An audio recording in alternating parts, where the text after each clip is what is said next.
Why do I have dogs? Oh my gosh, because I don't think I could exist without dogs, cats, any type of animal. They've always been a part of my life. Sitting here petting her will calm me down. You know what I mean? She knows when I'm frustrated, she knows when I'm, worked up and everything else. And she'll just come up, snuggle up next to me, and this is basically therapy. She's cuddly and she'll snuggle with you. And she'll give you kisses a lot. She's already doing it.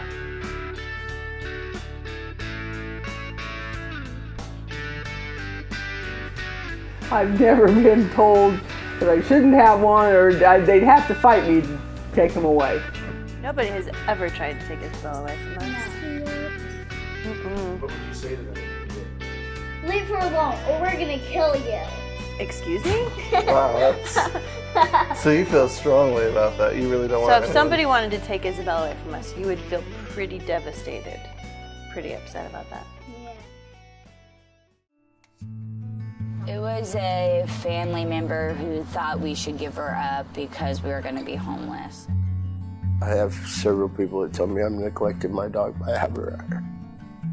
He came out to smoke a cigarette, and this woman comes out and she sees her, and she literally says, "I want to take this dog home." I was about to come unglued. She said, "Come on, let's go home."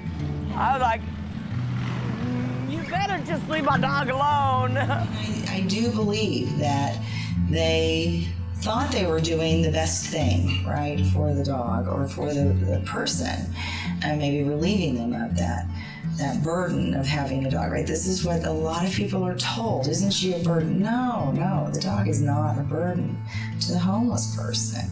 I don't think people understand that. But they also don't understand this, very intense relationship between a homeless individual and their animal companion.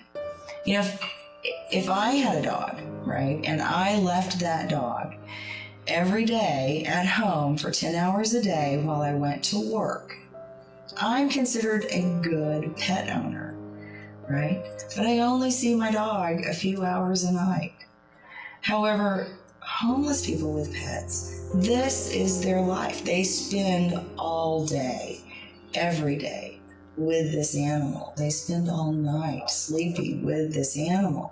And that relationship, I don't think people can understand. When I did have some money, I was looking for an apartment. And the apartment told me they'd only take 2 dogs. Well, I'm sorry, they're my babies, they're my kids. I am not going to. All the landlords of apartments or even rental houses. 2 dogs is the limit. Yeah. And I'm not giving up one of my babies. I'm sorry, it's just not going to happen. All 3 of them don't weigh 25 pounds put together. I actually have a somewhat unique perspective from other service providers because I often see people before they become homeless. So they've already had the animal or the pet. And then as the months and years draw on without any type of income, then they become homeless and they take the pet into homelessness with them. For a little bit, we actually had put her in a kennel that stored her for us, but then we had to go pick her up because they needed the kennel space. Because they actually housed her for free for us for a while because we knew the people. And at that time, we had actually thought I was going to get my money and it would be okay. So. We are dealing with people who cannot work. And so what we see in these situations is that people's worlds become smaller. They don't have those social interactions with coworkers anymore because of the value that is placed on work in the United States. What we see is that people start to lose their other relationships, their friendships, even their relationships with their families because they might be seen as no longer valuable in the United States because they're not working.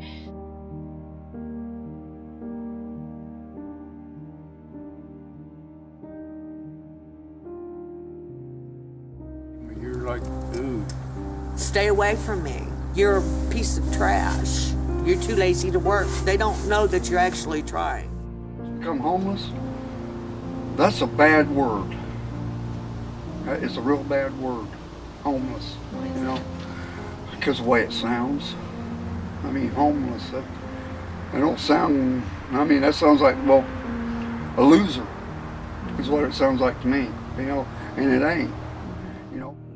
When you're homeless and when you're marginalized, you have to do something to hold on to this identity that and an identity that is good and that is valuable, because the rest of society oftentimes does not see a homeless person as good and valuable. They got no, I mean, everybody's a paycheck away from being right out here right with us. I hate to say it, but everybody's a paycheck away from being right here. And that's all it takes is one paycheck.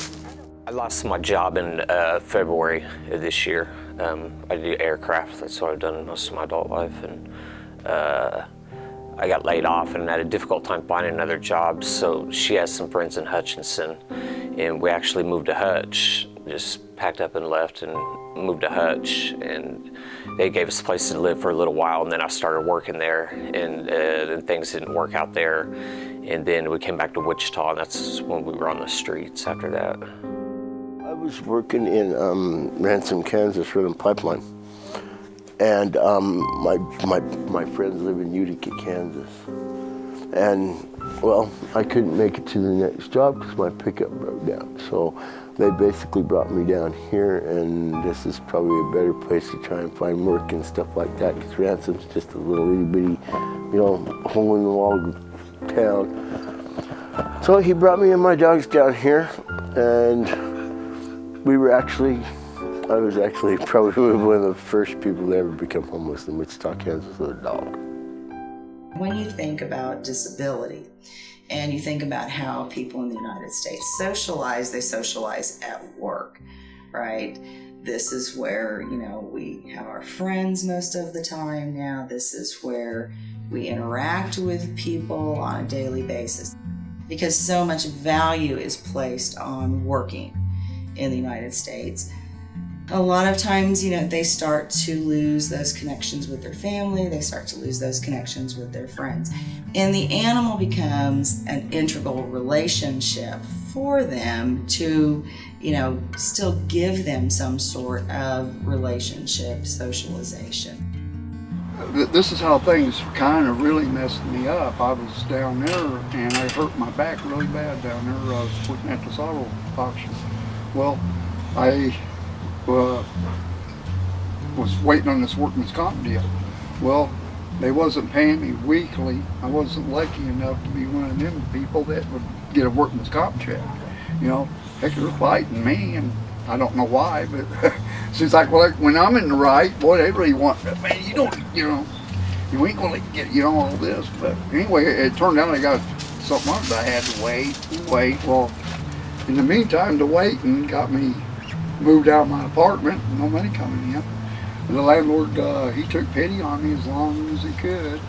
And he finally said, Mike, you know, it don't look like this thing's coming along right. It looks like it's gonna be a while more.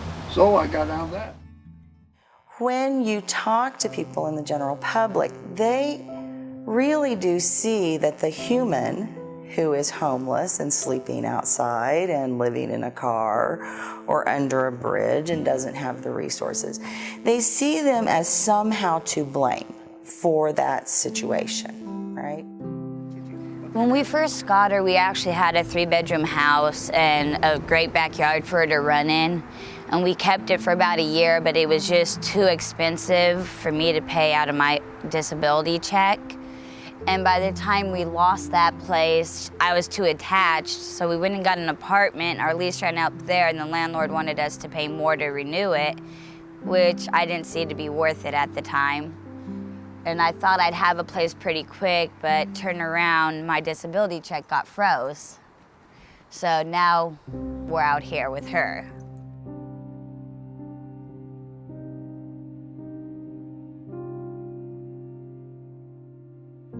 Been homeless before, just never with a pet.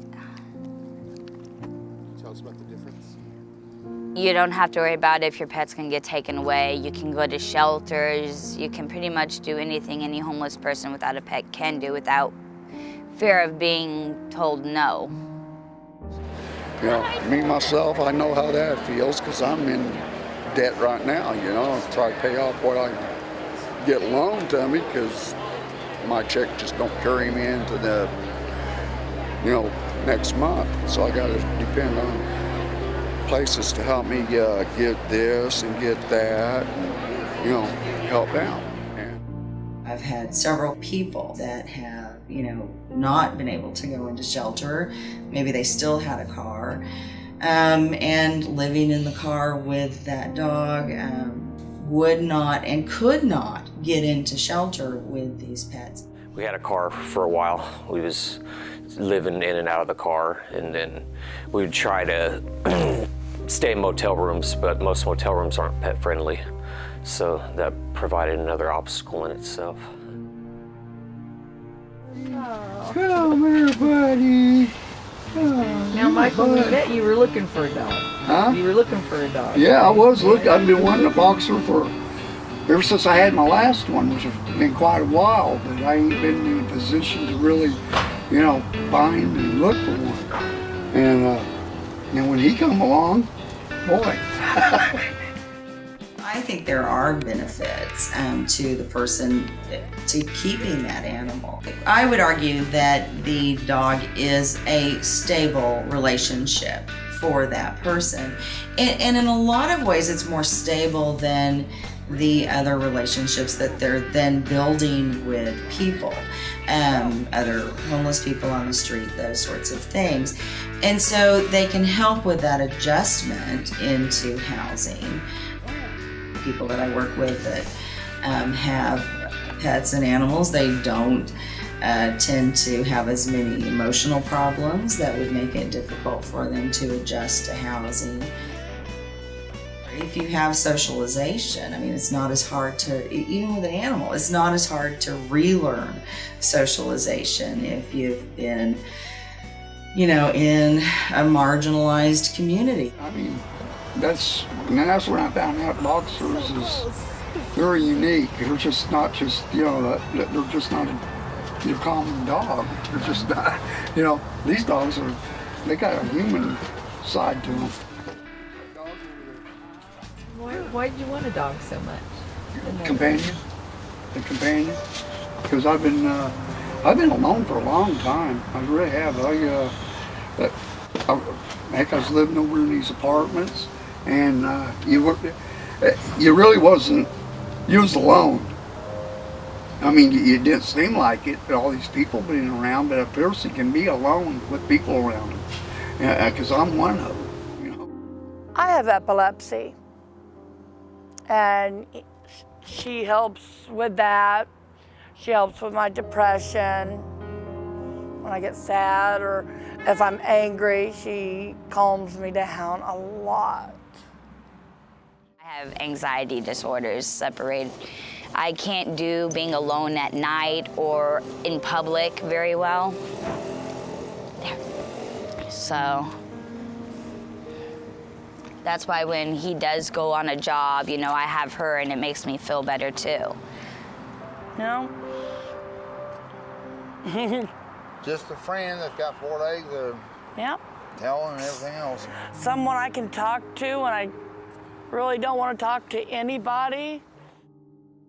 Given that the animal is functional for the person, right? It gives us warmth, helps us with safety, helps us with social interaction, and then also gives the person a sense of value and a sense of positive self-identity. How do we ask them to give that animal up? The important thing about being able to offer this would be able to keep the pets and the people together, because pets offer people better lives. They help lower blood pressure. They help them live longer. So I advocate everybody has that. Caring for the animal, right? Feeding the animal first. Not going into housing that won't allow the animal to be there with him or her. or even giving up a job because there's nobody to take care of the animal and they can't take the animal into the workplace with them. This gives the person value. They still see themselves as a valuable member of a society that has basically marginalized them. You know, we try to do what we can if we have, you know, a way to get a hold of any, or anyone gives donations to dog food or cat food. Right. Because we'll watch all them feed their animals before they feed themselves. Yeah. I mean, this is one of the things you see. People don't realize it, but a lot of homeless folks, a lot of folks here on the street or whatever else, having to look at it, have bigger hearts than most of us that have enough. You know, I mean, I saw an experiment on Facebook where a guy went up to some people that were eating a large pizza and somebody asked if he could have a slice, and they said no multiple times to different people. And he took a homeless guy a large pizza. And about 10 minutes later, one of the kids walked up there and asked if he could have a slice. And the guy was like, yeah, by all means. You know, and I mean, that's just testament to what a lot of these people feel towards each other. Homeless people are people, right? They deserve to be treated with respect. They deserve to have opportunities. They deserve to be happy. They deserve to be able to access services without having to give up their best friend. They deserve to be able to make the most of the resources that they do have and just be treated like humans. You know, I don't really know what the answer is here, but I think a place to start is that we keep people with their pets and that we approach this with a level of empathy that we would expect for other pet owners and their pets who aren't homeless. You guys think of homeless persons, and most people think of bums and poverty, and that's not what it is, you know. Not everybody out here is a bum, you know. Just because we're homeless don't mean we're bums, you know. We live as we are, we live how we can. We ain't no different than the next person. We want what the next person wants, shit. Yep. Want a job, want comfort, want security, want freedom, you know.